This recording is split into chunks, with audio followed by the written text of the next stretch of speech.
সাধনার প্রথম ও শেষ কথা। কালের গর্ভে লুকায়েছে মহাকাল। এ কোন কাল? এ কলির সকাল।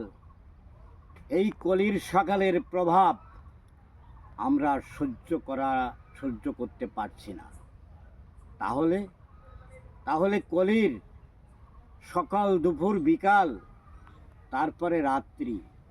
রাত্রি যখন তিমির ছায়া ফেলে দেবে, অন্ধকার, ঘোর অন্ধকারে আমরা নিমজ্জিত হয়ে যাব, তখন আমাদের অবস্থা কি হতে পারে?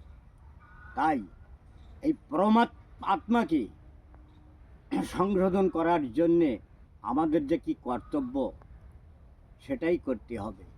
এই কর্তব্য বিমূল জীবনে শুধু একমাত্র ভরসা উপরওয়ালা।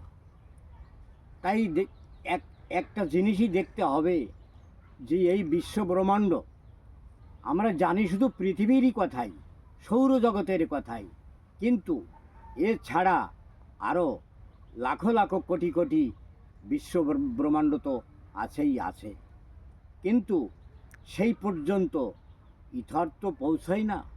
তাই আমাদের কথা এই পৃথিবীর বুকেই ছড়িয়ে পড়তে পারে। আমাদের পরমাত্মাকে শুধরানোর জন্যে যেটা কর্তব্য, সেটাই আমাদের করণীয়।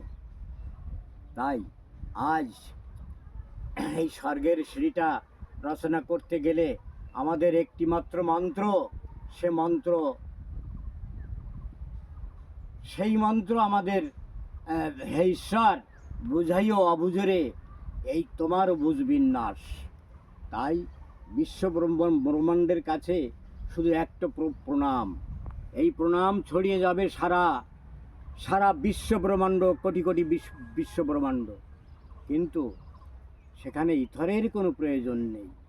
সেখানে শুধু ভক্তি, শ্রদ্ধা আর প্রণত।